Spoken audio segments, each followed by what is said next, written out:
Amém? Estende suas mãos para cá, vamos abençoar a vida dele. Senhor, nós queremos louvar o teu nome por tudo que o Senhor tem feito, falado, ministrado ao nosso coração. Abençoamos a vida do Rafael, este momento, sua família. Te louvamos por ele poder estar aqui e com alegria compartilhar a tua palavra. Em nome de Jesus, nós te agradecemos e abençoamos a vida dele. Amém. Amém. Aleluia! Meu irmão, você não sabe a alegria que eu estou de estar aqui. Você também está feliz de estar aqui? Amém. Que Deus te abençoe desde já. Esse é Jeff Carolina. Vocês estão bem? Yes. Você está bem, Max? Que bom, né, Max? Você está aqui. Yes. Gente, é um prazer estar aqui. Ezequiel, aqui também, José Pena, Carlos, pastora Cacá, Creuza. Gente, a Creuza, aquela moça ali, mais a Rose, antes de virar minha sogra, mais a Jane, antes de ser pastora brava, galera legal aqui, né? E deram aula na escola de líderes. Eu tinha exatamente 9 anos. Glória a Deus. Já tem um tempo, hein? Pensando nisso, vocês estão bem, gente. Nada, jovem. Jovem. Jovem. Gente, mas é um prazer muito grande estar aqui, voltar aqui, ver rostinhos tão lindos, tão maravilhosos, que com certeza marcaram não só a minha vida, mas também marcaram a vida da minha esposa. Falar nisso, gente, olha para essa moça. A Lígia. A mulher mais bonita da galáxia. Perfeita. Nunca errou na vida. O único erro dela um dia foi ter terminado comigo, mas o Senhor mudou essa história. E ela veio comigo depois de 2 meses com eu insistir. Mas a gente é feliz, né? Nós somos casados há 5 anos, agora em agosto a gente completa 6 anos que a misericórdia do Senhor nos alcançou e nós casamos. Temos 2 frutos maravilhosos, 2 frutos crentes. Né? Que é a Isa. A Isa vai fazer 6 anos, agora em agosto. E não lembro, né? Desculpa. Obrigado, Guilherme. E o Caleb, maravilhoso, que eu já vou perguntar quantos meses tem para eu errar. Quantos meses tem, Caleb? 7? Mas ele vai com 7, tem uns 2 meses. Obrigado, Manu. Também, né, eu acho que vocês conhecem a Rosa, minha sogra. E tá tudo bem. Eu tô em casa aqui, né? Não sabe ficar apresentando minha família, não, né? Não. Tá tudo bem. Gente, mas é um prazer muito grande estar aqui. E já tem um tempo que a Jane, né, fez um convite para eu estar aqui, né, com tantas agendas, tantas coisas, tantas cobranças dos meus chefes. Eu tenho chefes. A gente não consegue, né, sair tanto, mas graças a Deus, Deus preparou essa data, Deus preparou esse tema, Deus preparou esse dia, Deus preparou você para estar aqui, para a gente ser abençoado e edificado por essa palavra. Antes de começar, eu só queria falar que é maravilhoso isso, né? Eu vi a amiga ali, eu virei para trás, eu já vi ela, eu já identifiquei o colar, né? Que agora lá na igreja também as coisas estão assim, né? A gente tem que aprender de tudo, inclusive estava comentando com a Jéssica ali atrás, que ontem mesmo a gente teve um caso de uma criança autista que teve um problema. Ela teve um gatinho dentro da sala de aula e meus irmãos, ela destruiu a sala toda. Ela mordeu o professor, arranhou o outro. Com graça, os professores são muito crentes. São homens e mulheres cheios de Deus, conseguiram contornar a situação, conseguiram, né, acalmar a criança, até porque eles também participam de treinamentos. Né? Não sei se vocês conhecem o TA Ponto na Igreja, né, que é um curso, né, que a gente, a igreja mesmo, incluindo aqueles que têm transtorno do espectro autista, para que a gente saiba que eles também são igreja, eles também recebem o Espírito Santo e eles também podem fazer diferença. Aleluia! E é maravilhoso isso que a gente está vivendo. A gente, como família, eu e a Gabriela, a gente tem feito tantas coisas. E hoje no almoço, né, acho que tudo está falando assim, eu acho que a gente vai chegar em algum lugar aqui. Hoje no almoço nós vamos fazer uma visita a um casal. Na verdade, né, o filho é liderado por mim e o casal pediu para a gente ir lá. E a gente foi lá, temos um almoço que tem um filho autista. E ele tem um suporte leve. né, ele tem a maior dificuldade dele é em comunicação, mas graças ao Deus, assim, né, a família é presente na igreja, todo mundo crente, ele consegue, né, se sentir parte da igreja. É muito, né, de nós, como igreja do Senhor, que talvez ainda não aprendemos, irmos atrás para incluir essas pessoas, fazer com que elas sejam parte da igreja, como nós somos, entender a linguagem delas, assim como a gente fala de uma linguagem para a criança, a gente fala de uma linguagem para o jovem, também ter uma linguagem para falar com as crianças que tem esse transtorno do espectro autista, né, para que de fato a gente consiga incluir elas na igreja, que elas sintam parte e possam não só estar numa igreja, mas congregar numa igreja, ser parte de uma igreja e se sentir parte dessa comunidade. Amém, gente? Amém. O tema proposto para mim foi o papel do jovem na família. E meus irmãos, nós vamos ler alguns versículos. Vocês estão comigo? Amém. Não vou acelerar a ministração, porque eu já sou acelerado. Mas nós vamos aqui ficar o tempo necessário para que a gente consiga aprender algo, para que a gente consiga de fato transformar a nossa vida. Não é sobre uma experiência pessoal, não é sobre algo que eu já vivi, mas sobre a palavra de Deus que nos transforma e nos faz homens e mulheres diferentes. Não é sobre uma moralidade que alguém alcança por fazer coisas boas, mas sim de ter o coração totalmente entregue ao Senhor, para que a gente possa fazer a real diferença. Amém? Vocês estão comigo aqui? Então abre sua Bíblia aí para mim, em Mateus 22. E por favor, gente, sim, participa do culto comigo, dá glória a Deus, fala amém, fala não gostei, mas fala alguma coisa. Amém? Amém. É Mateus o quê? 22. Ô, gente, deixa eu te falar o que está acontecendo aqui. Eu já preguei em alguns lugares e convidei o Max, e ele nunca foi. Então, essa semana eu peguei, inclusive eu vim aqui pregar para os jovens, né? Eu falei, Max, eu fui na sua igreja e você não foi no culto. Eu falei assim, então domingo, se você não for, eu fiz algumas promessas para ele que não é bom você particular. É particular, é entre nós, é tipo, eu nunca mais conversar com ele. Amém. Mateus 22, nós vamos ler os versículos 37, 38, 39 e 40 para começar. Nós vamos ver hoje talvez 6 ou 7 referências diferentes. Vocês vão comigo, né? Amém. Tá. Então a palavra de Deus vai dizer assim: respondeu-lhe Jesus. Todo mundo achou? Amém. Amarás o Senhor teu Deus de todo o teu coração, de toda a tua alma e de todo o teu entendimento. Este é o grande e primeiro mandamento.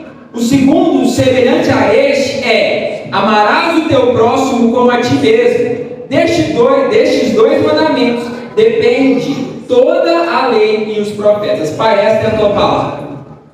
Senhor, nós viemos aqui para adorar ao Senhor. Nós viemos aqui te render graças por tudo que o Senhor já fez. Mas nós viemos aqui para ser transformados pela tua palavra. Senhor, nós não podemos entrar neste lugar e sair daqui da mesma forma. Senhor, nos transforma nessa noite, nos deixe mais parecido com o Senhor, mude a nossa forma de viver, mude a nossa forma de pensar, mude a nossa forma de agir, mude a nossa forma de reagir, Senhor. Mas que a gente saia daqui, Senhor, transformado, feridos pela Tua Palavra, mas chamando cada vez mais. Senhor, que seja o Senhor falando aqui. Pai, abra, Senhor, o coração de cada irmão que está aqui.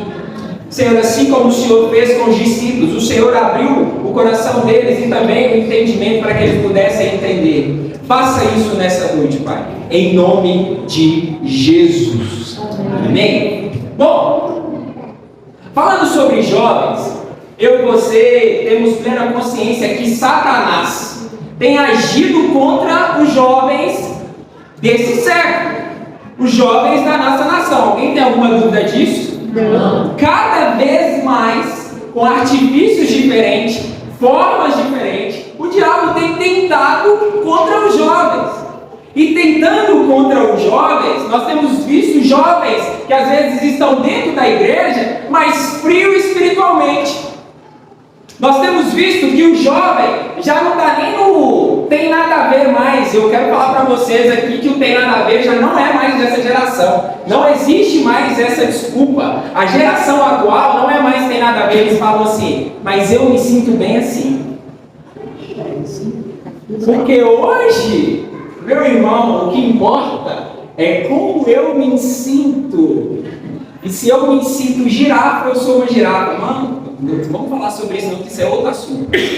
Mas se eu me sinto bem indo na igreja no sábado, e no domingo, indo pro pagode, tá tudo certo.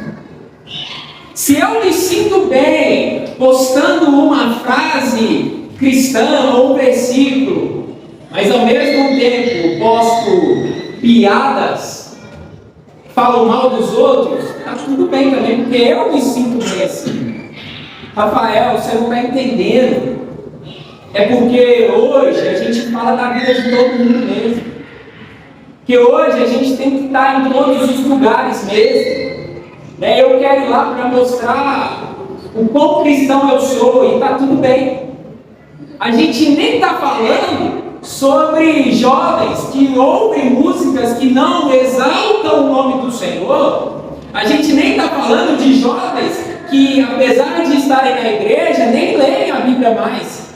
A gente nem está falando de jovens que sequer entregaram a vida para o Senhor, mas estão lá na igreja e está tudo bem. Meus irmãos, o diabo não tem brincado com essa geração, porque ele sabe que as gerações elas são responsáveis pela geração que vem a seguir. E meus irmãos, os adolescentes estão pior ainda. Sabe por quê? Porque os jovens de hoje não são referência. Porque não tiveram pais que foram referência. Porque em algum momento a igreja do Senhor começou a colocar a culpa. Era para os jovens, né? Mas vamos voltar. Mas começou a colocar a culpa na internet. Começou a colocar a culpa na televisão de um jovem não conhecer mais as histórias bíblicas. Ah, por que hoje um jovem... Ah, não, mas é porque ele fica muito na televisão. Meu irmão. Por que um jovem não ouve mais? Por que um jovem não fica mais 2, 3 horas na igreja? Ah, é porque ele tem que ir para um lugar. Meu irmão, a culpa não é de nada. A culpa talvez é nossa, que não somos referências para eles, mostrando de fato o que é verdade. Qual é de verdade o lugar que eles têm que estar? Como eles têm que estar? Há algumas semanas para trás, Deus tem trago coisas claras ao meu coração de tudo que eu tenho vivido. Eu tenho vivido coisas maravilhosas. Eu lembro quando a minha filha tinha 1 ano e pouquinho, nós ensinamos uma música para ela. É uma música linda. Todos vocês já ouviram. Eu acho até que uma vez que eu vim aqui apresentar essa música, que é assim: olha, Deus, o presente que eu fiz para ti. Vocês conhecem essa música?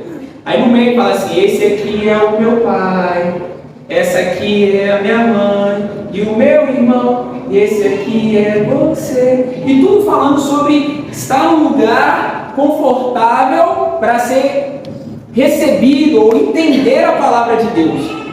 E essa música a gente canta várias vezes para minha filha. Meus irmãos, a minha filha raramente faz um desenho em que ela não coloque Deus ou que ela não coloque uma cruz. Raramente. Quase todos os desenhos dela, que tem a família toda, tem símbolos da igreja. A minha filha, com 5 anos, conta os dias para ir na igreja. Ela tem 5 anos. Hoje é muito do que eu tenho vivido. Mas, meu irmão, a minha filha já virou para mim e falou assim: pai, o seu trabalho é de conversar com as pessoas e deixar elas bem, né? Talvez seja. Mas não porque eu consigo dizer palavras que mudem o coração dela, mas porque eu apresento uma verdade para ela, que transforma a vida dela. Porque mesmo que se uma situação esteja difícil, essa verdade ela é capaz de nos dar um consolo, porque na terra pode parecer tudo difícil, mas vai chegar um dia, meu irmão, que o nosso Redentor virá. Aleluia! Quando ele vir, meu irmão, não tem mais nada que importa. Não tem dor que não valeu a pena, não tem sofrimento que não valeu a pena, não tem situação difícil que não valeu a pena, não tem vezes, prantos e choros que não vai ter valido a pena, porque nós veremos Ele com os olhos como chamas de fogo, meu irmão. E é isso que importa. É sobre A minha filha gosta de conversar. E ela falou que quando crescer, ela também quer trabalhar de conversar com as pessoas. Mas isso é uma maravilha, gente. Nesse sábado, descendo para casa com ela no colo, estava tocando uma música que você sabe. E aí, no meio de uma escada e outra, eu dei uma balançadinha pro lado, eu fiz assim. Ela falou assim: pai, você não é crente não? Meu irmão, se acabasse aí, tava bom. Ela virou e falou assim: e pastor? Quem criou essa menina? Mas é muito, o pai também é muito assim também. Que ela cresça com juízo, que ela cresça amando ao Senhor como ela ama. Mas por que eu estou dizendo tudo isso para vocês? Porque vocês são essa referência. Mas, falando do papel do jovem na família, eu ando com o pastor Flavinho. O pastor José Carlos e a pastora Maria do Carmo também estão muito próximo dele. E talvez vocês já ouviram várias pregações do pastor Flavinho. E o pastor Flavinho, ele resume centenas ou milhões de problemas em uma frase. A frase é só ser crente. É só ser crente. Como que um filho não dá trabalho para a mãe? É só ser crente. Como que eu vou ver ou que eu vou acreditar que as coisas vão mudar? É só ser crente. Como que eu crio meu filho à maneira de Deus? Só ser crente. Como que eu resolvo um problema impossível de relacionamento? Só ser crente. Mas o difícil às vezes é ser crente. O difícil às vezes é abrir mão da nossa vontade, abrir mão do nosso eu, abrir mão do nosso ego, abrir mão daquilo que a gente acha que a gente tem direito. E meus irmãos, o convite de Jesus em relação ao Evangelho, ele é bem direto para mim e para você. Se arrependa, negue-se a si mesmo, tome a sua cruz e siga. Esse é o convite de Jesus ao Evangelho. Se você quer ser crente e ver as coisas transformando ao seu redor, primeiro você vai mudar internamente. Porque sendo crente, você vai se arrepender, negar a si mesmo, tomar a sua cruz e seguir Jesus. Isso tudo resume, ou talvez, e eu comecei a ler por esses versículos, para que a gente primeiro pegue a primeira primícia aqui, ou a primeira chave, eu até brinquei com os meus lá embaixo, lá que eu não sou chaveiro, mas entrego chave, é que a nossa vida, ela começa a ser transformada a partir do momento que a gente ama a Deus acima de todas as coisas. Recentemente eu fiz uma postagem linda e maravilhosa, usei a ferramenta que eu tenho mais alcance para dizer uma mensagem. Mateus 22, 37 ao 39. E dentro de um texto lindo e maravilhoso que eu agradeci a Deus pela família que eu tenho, uma família quase perfeita, se tirar eu fica top. Sou a pior parte da minha família. Eu não sei se vocês notaram, quando a pastora Célia estava aqui e ela falou: coloque a mão na sua dor, a minha esposa logo já tacou a mão na minha cabeça. Não sei se vocês viram, porque eu sou a pior parte ali.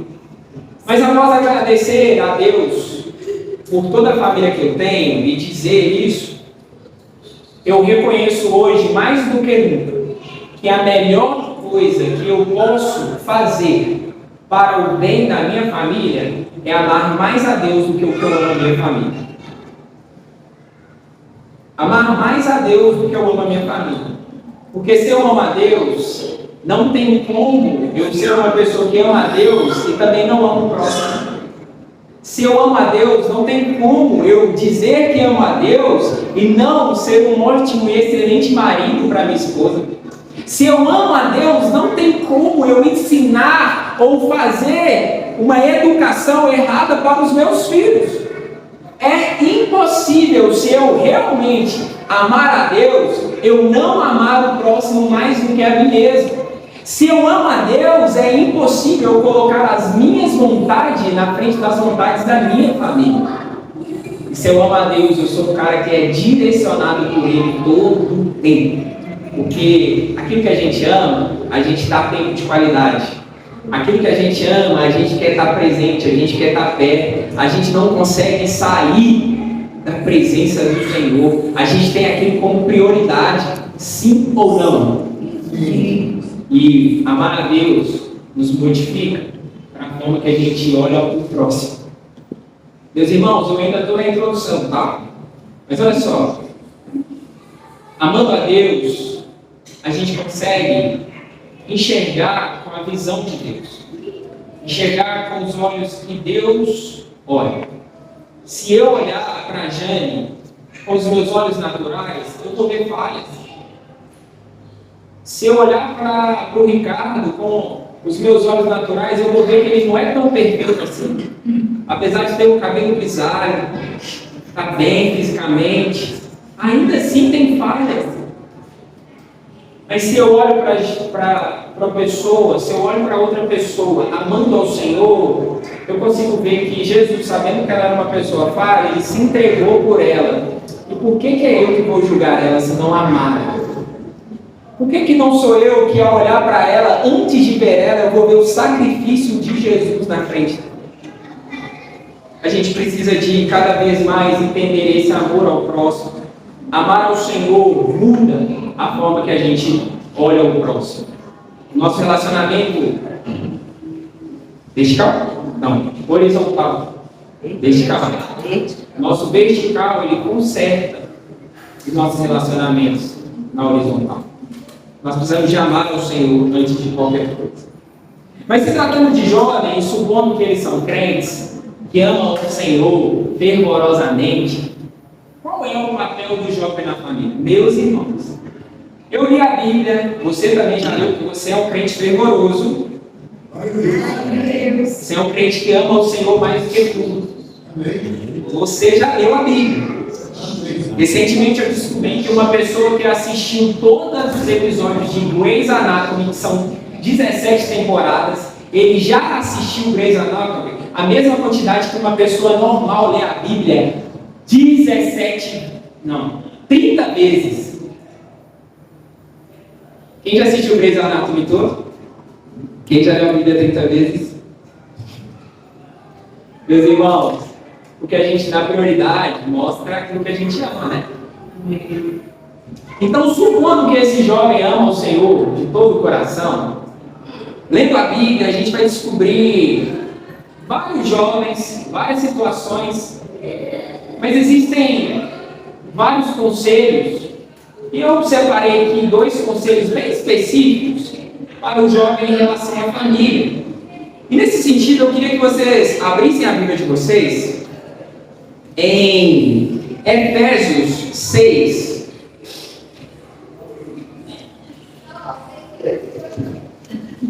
Nós vamos ler os versículos do 1 ao 4. E a partir daqui, a gente vai acelerado até o fim, tá, gente?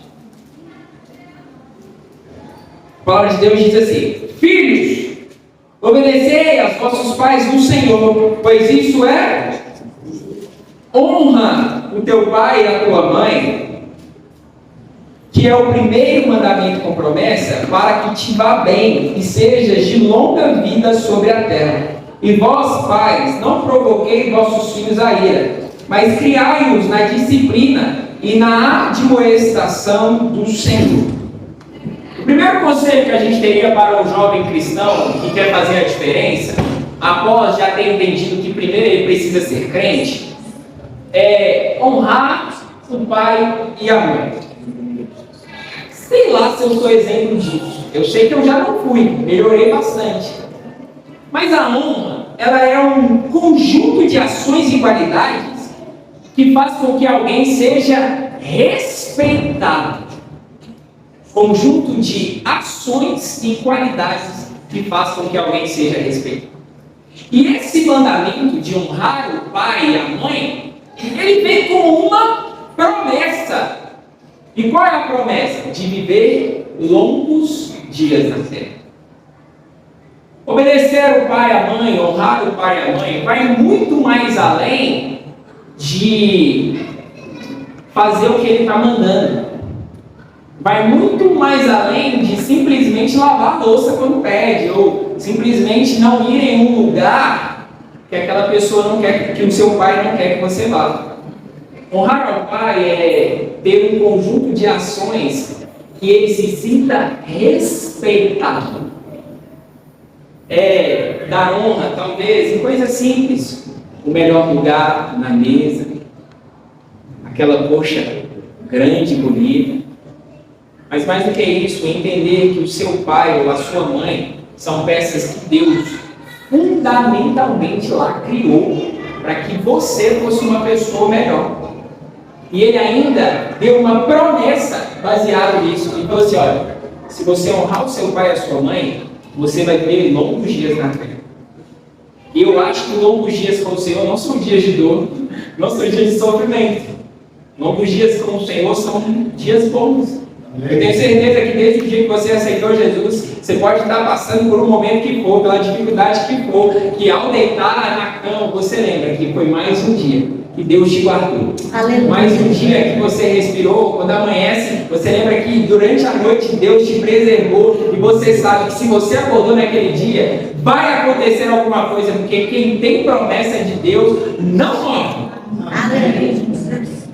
Meus irmãos, honrar ao pai e à mãe é condicionado, né, tem essa promessa, para que a gente entenda qual lugar o nosso pai e a nossa mãe devem estar. É engraçado que em algumas famílias, depois do casamento, eles até falam assim, não, acabou, né, não tem mais ligação familiar. Mas, porém, entretanto, pai e mãe não deixa de ser pai e mãe. E ainda assim precisa de ser honrado.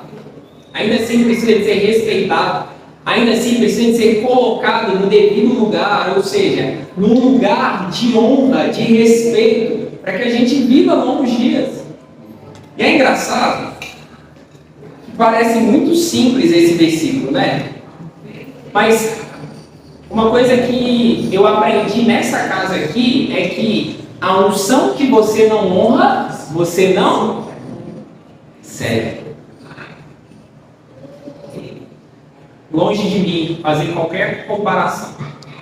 Mas tem tanta gente querendo, né, ter a graça de ter filhos abençoados, ter filhos que amam o Senhor, criar os seus filhos, mas não conseguem, porque não honram os seus pais. Um dos chacoalhões que eu recebi assim, absurdo nos últimos anos, foi da minha mãe. Eu, particularmente, não tinha o costume de pedir bênção ao meu pai e minha mãe. Nunca tive. Todos os meus irmãos pedem, mas eu pedia. Cumprimentava, respeitava e tal, mas eu não pedia. Um dia, e é muito comum isso, os filhos repetem os pais. A minha filha não pedia bênção para eles. Ela pedia para o Nilton e para a Rose bênção como se não fosse nada. Ela abraçava, mas não pedia bênção. Aí um dia minha mãe falou assim, aí a gente estava lá em algum momento, acho que a Gabriela estava conversando com a Isa para ela pedir bênção. Minha mãe virou e falou assim, ela não pede bênção para a gente porque o pai não pede.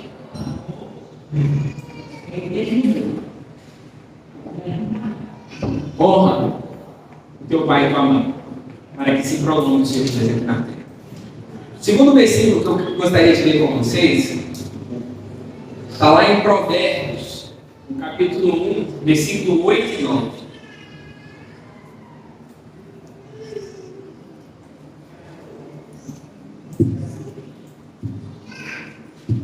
Estou desmarcando minha Bíblia toda aqui, eu marquei para ficar rápido, mas...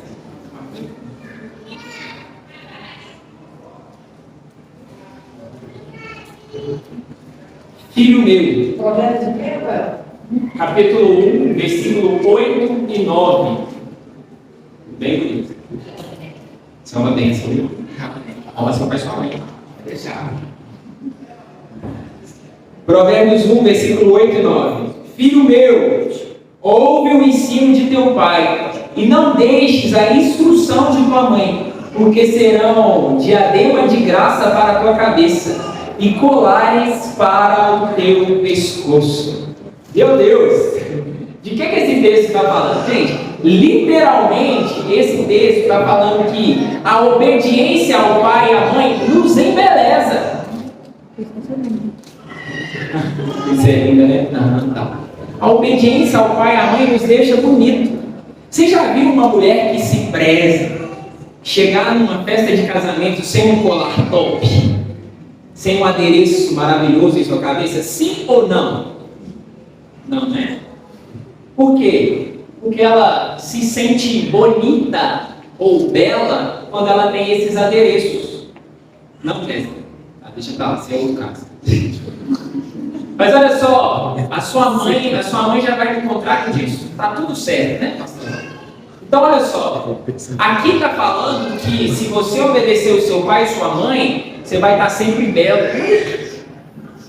Gente, Provérbios, a Bíblia está falando isso. Se você obedecer o seu pai e sua mãe, você vai estar sempre belo.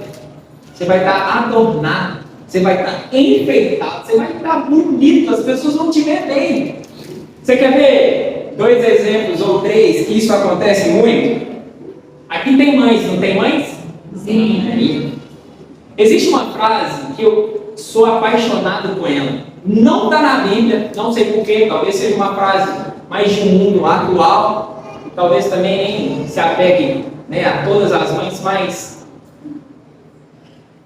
palavra de mãe é recado de Deus. Você já viu alguma vez sua mãe mandar você levar blusa de frio e não fazer frio? Leva um guarda-chuva, você olha, não, o sol está rachando. Você volta, pega o guarda-chuva, porque você é um cara obediente, e aquele sol rachando, de repente dá uma virada. Tempestade em Belo Horizonte. Isso é normal, agora em Belo Horizonte é todo dia, né? Você sai com uma blusa de frio, uma camiseta, uma toalha e um guarda-chuva. Todo dia você pode sair com essas coisas, você vai usar todas elas. Às vezes não dá. Oi? Às vezes o barco, dependendo da região que você vai, né? Mas, gente, vocês concordam comigo? Gente, mãe falou, ouve a instrução da sua mãe. Gente, tem uma coisa que mãe fala muito, e eu toda hora quero ir para frente, mas tem orientações expressas para não ir muito para frente, então eu vou ficar aqui, tá? Mas a mãe fala assim, acho que essa roupa não tá legal. Velho, se você sair com a roupa lá no evento, dependente para onde que você vai dar alguma coisa. Vai dar errado. De repente você vai olhar para você assim, ó, não tô legal. Eu lembro um pastor uma vez que ele estava conversando comigo, explicando muito sobre esses conselhos de pai e mãe, o pastor Jenson Fagundes. Ele falou assim que uma vez ele estava indo para uma festa e o filho dele estava sem saber qual roupa ia e tal. E aí ele falou assim, meu filho, faz o seguinte, vai com a roupa que você se sentir melhor. Porque as pessoas vão estar lá, elas vão estar bonitas, mas a roupa em si não é tão importante. Você precisa estar assistindo bem e vestido adequadamente. Beleza, o menino foi lá, até Rafael, o filho dele. Vestiu a roupa que o pai, deu dicas para ele, a roupa que ele se sentiu bem, e foi para a festa. Chegando na festa, todas as mulheres estavam maravilhosamente vestidas com seus vestidos. Todos os homens, ou quase todos os homens, de terno, esporte fino. E ele, de tênis, calça jeans e uma blusa social. Aquele menino, por alguns minutos, o pastor contando que ele se sentiu mal, mas logo depois a festa deu uma guinada, começou um calorzão e ele ficou tranquilão lá, se sentindo bem, depois de umas brincadeiras na festa, e só ele que estava vestido adequadamente para brincar, de um pai, uma instrução que ele ouviu e praticou. Quer ver outra coisa? Quando o pai e a mãe da gente falam assim, eu não acho muito bom você andar com esse amigo. Eu não acho que essa amizade está fazendo muito bem para você. Talvez esse relacionamento não esteja fazendo muito bem para você. Tantas coisas tão naturais que o pai e a mãe parece que consegue entrar em um nível de um multiverso, eles conseguem ir lá na frente, ver tudo que vai acontecer. E a gente, às vezes, bobinhos, inocentes, sem instrução da palavra de Deus, ouvindo os pais, a gente vai falhar porque a gente não ouviu um conselho de um pai e de uma mãe. A palavra de Deus, ele é muito clara. E quando você entende um pouquinho mais desse texto aqui, ele está falando de ensino e instrução. Instrução é mostrar o caminho. Ensino é de mostrar sobre as Escrituras. Ensinar sobre quem Deus é. Porque é responsabilidade do pai e da mãe ensinar quem Deus é para o seu filho, para o seu jovem, para a sua criança, para o seu filho ainda que adulto, mas que precise de uma instrução bíblica, é responsabilidade dos pais. Mas, meus irmãos, o Salmo 145, e aí você volta algumas folhinhas aí da sua Bíblia.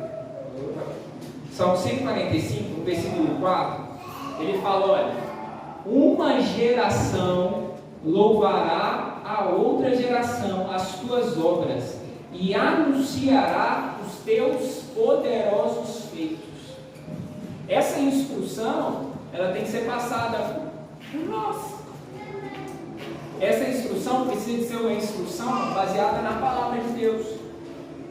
Com todo respeito a todos os coaches do mundo, com todo respeito a todos os professores do mundo, com todo respeito a todos os educadores do mundo, a melhor forma da gente educar uma criança é usando a palavra de Deus.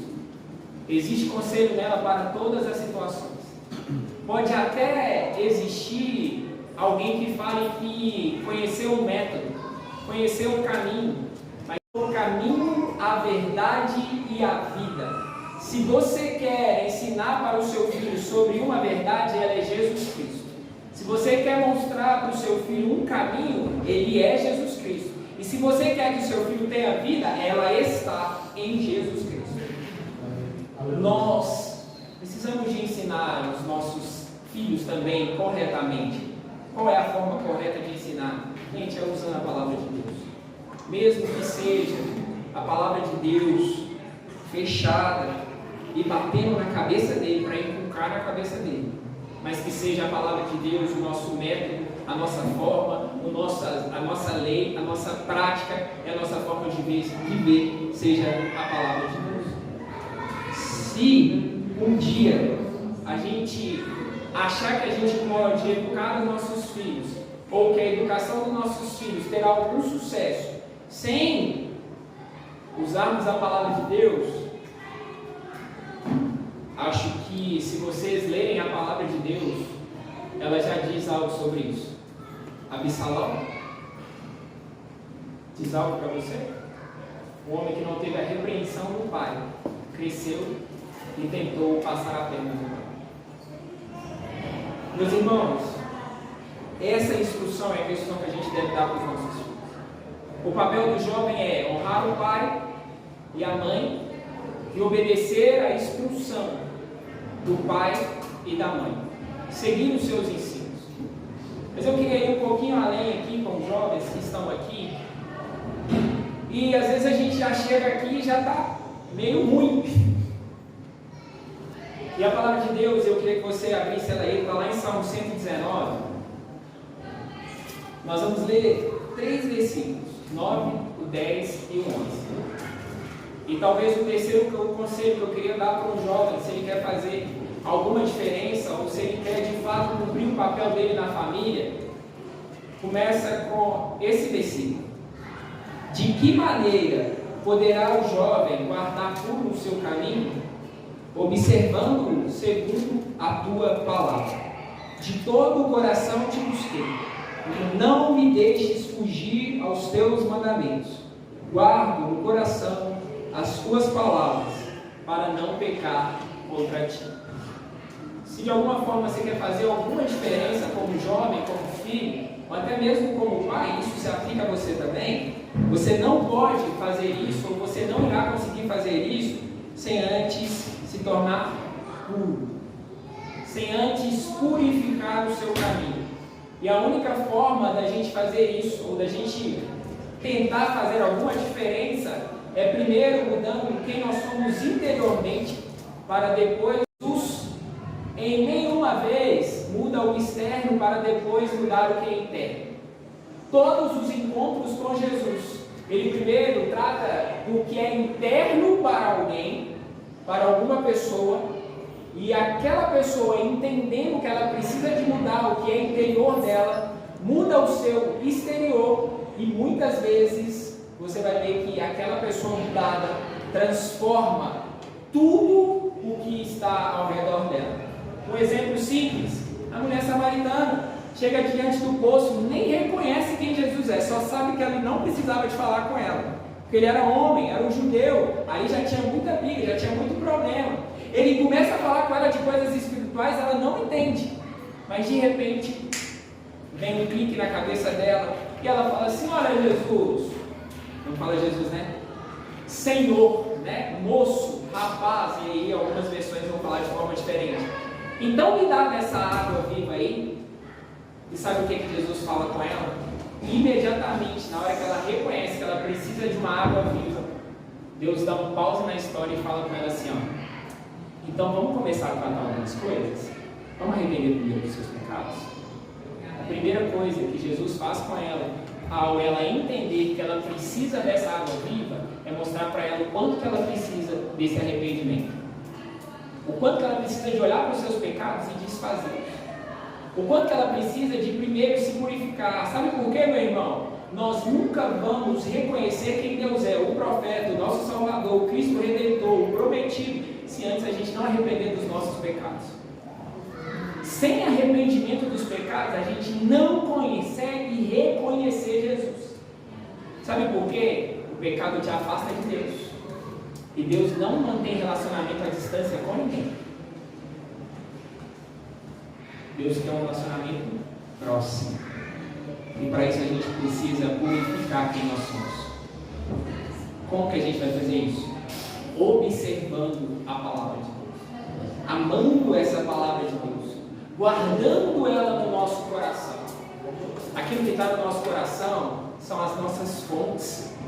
São de onde vai vir as nossas prioridades, os nossos desejos. É muito simples para mim. Eu falo de uma forma muito tranquila. Eu não tenho problema para lutar contra o adultério mais. Eu não tenho desejo por outras mulheres mais. Sabe por quê? Porque eu amo a minha esposa tanto que eu não olho para outra. Glória a Deus. Sabe? Quando você ama tanto Jesus, você foge loucamente do pecado. Amém. Sabe quando você ama Jesus, que você não consegue ficar num ambiente onde tem Sabe quando você vê algo ruim e você não consegue mais ficar calado e você fala daquilo que te move? Sabe quando você vê uma tristeza e você sabe que você tem a alegria verdadeira e manda para essa pessoa a alegria verdadeira? Sabe quando você chega num lugar de guerra e você tem paz no seu coração e quando você chega, a paz chega com você? É porque o seu coração tem palavras de vida.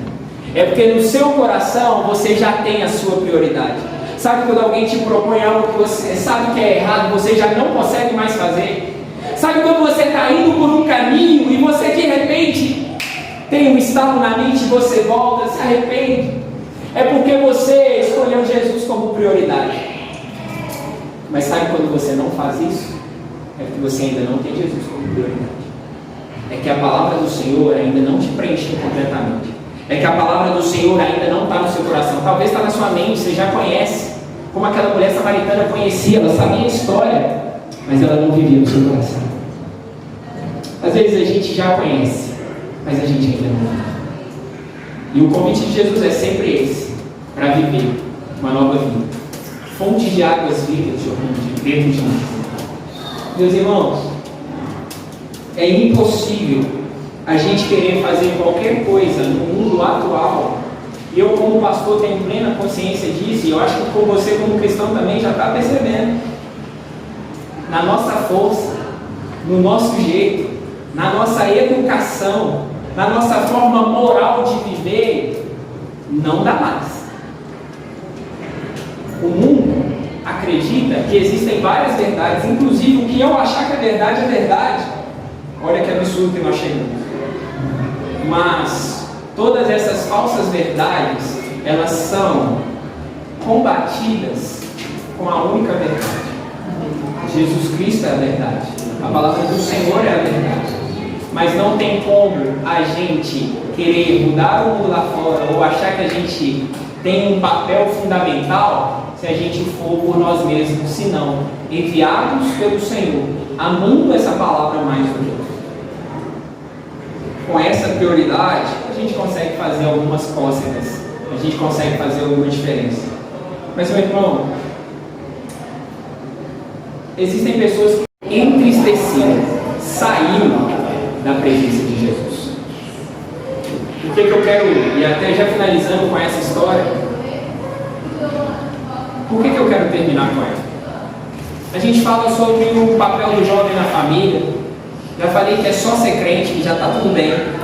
Aumentei a dose, falando que era para honrar os pais, ter eles respeitosamente no lugar que devem estar. Já falei que é obedecer até mesmo como algo bom de Deus para que você viva bonito, ou que seja, a obediência do Senhor vai embelezar você.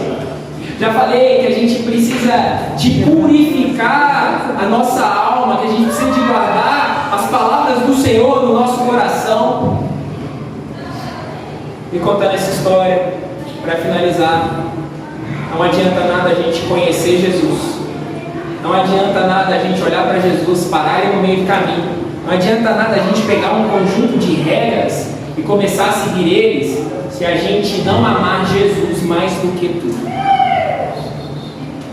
Para a gente ser seguidor de Jesus e fazer alguma diferença, a gente tem que começar amando Jesus mais do que tudo.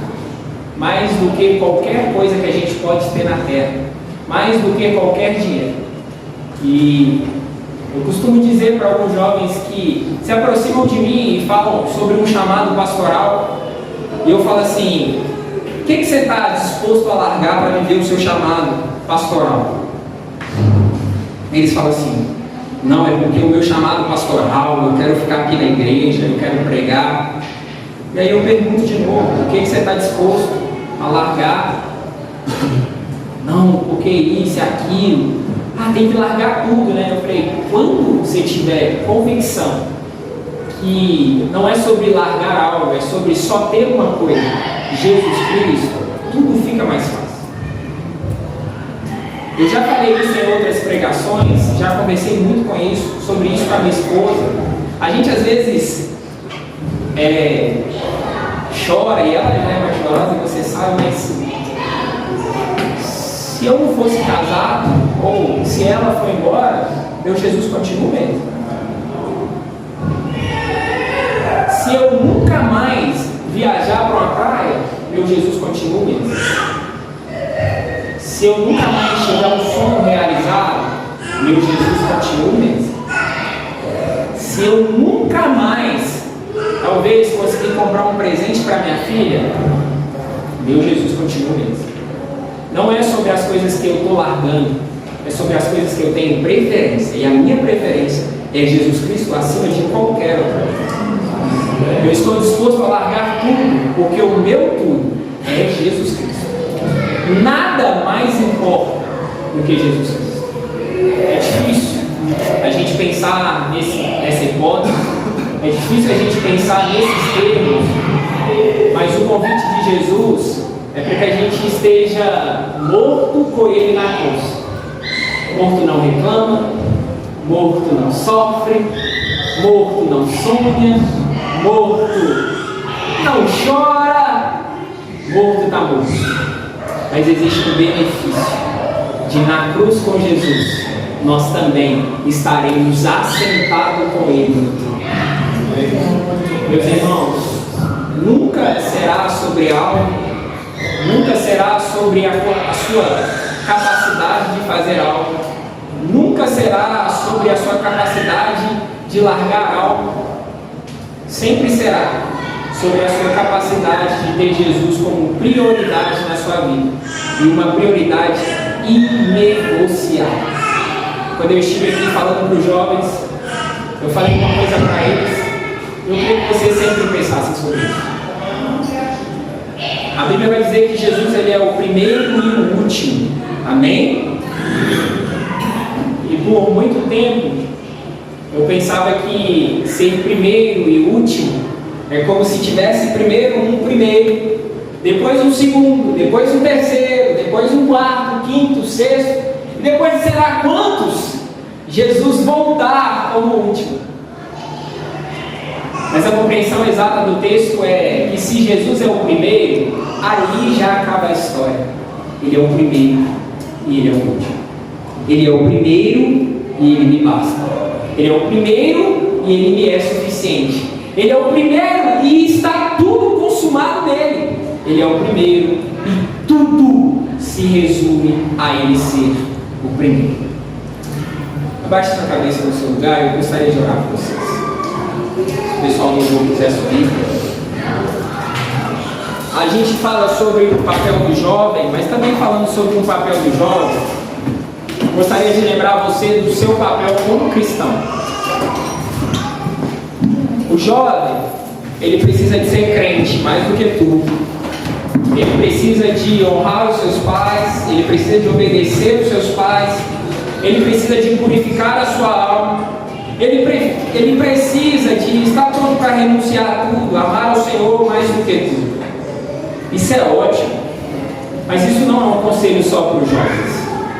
Isso é um conselho para esta igreja, para mim, para você. Deus primeiro quer mudar o nosso interior, para que a gente tenha Ele como primazia, como prioridade, para que a gente tenha Ele como primeiro, para que nada mais precise de nos satisfazer e que a presença dEle seja suficiente. O avivamento que o Brasil precisa, ele não vai começar de grandes movimentos. O avivamento que o Brasil precisa começa de um avivamento pessoal, de os que se chamam cristãos voltarem-se totalmente para o Senhor, do marido ser um sacerdote dentro do seu lar, da esposa ser uma mulher que edifica a casa, dos filhos honrarem os seus pais, obedecerem aos seus pais. De nós como cristãos, sabemos qual é a nossa posição e sermos cheios da palavra do Senhor, sermos cheios do Senhor, ter apenas Ele como verdade e nenhuma outra verdade ser comparada à verdade do Senhor. É óbvio que para isso a gente precisa de ter posturas, uma postura de reconhecer as nossas falhas, uma postura de reconhecer que só o Senhor nos basta, uma postura de reconhecer que é impossível a gente mudar algo lá fora sem antes que nós mesmos tenhamos sido mudados. E não mudados de uma forma moral, de fazer algo bom para a sociedade, de fazer algo que não escandalize, mas de uma forma totalmente arrependida de todas as nossas falhas. Cristo não nos chama para ser moralmente melhor. Ele nos chama para negar a nós mesmos, crucificar a nossa carne, arrepender dos nossos pecados e segui-lo como se nada mais importasse. Meus irmãos, essa palavra é para mim primeiro. Ela bate em mim, bate em você, mas que não seja uma palavra simplesmente lançada, que ela possa encontrar lugar no seu coração, fazer germinar e frutificar como frutificou naquela mulher samaritana, que antes não reconhecia Jesus, mas depois consegue reconhecer Ele como profeta, se arrepende dos seus pecados, recebe da água viva que é Jesus. E a partir de receber da água viva, que é Jesus, ela vai por uma cidade inteira pregando sobre esse evangelho. E o convite dela é: vinde e veja. Vinde e veja. Que ao sair daqui, desse encontro com Jesus, você possa dizer: vinde e veja. Pelos lugares que você se escondeu, pelos lugares que você falhou, aonde você não queria que as pessoas dissessem, você possa ir lá e dizer: venha e veja o que Deus fez na minha vida e pode fazer.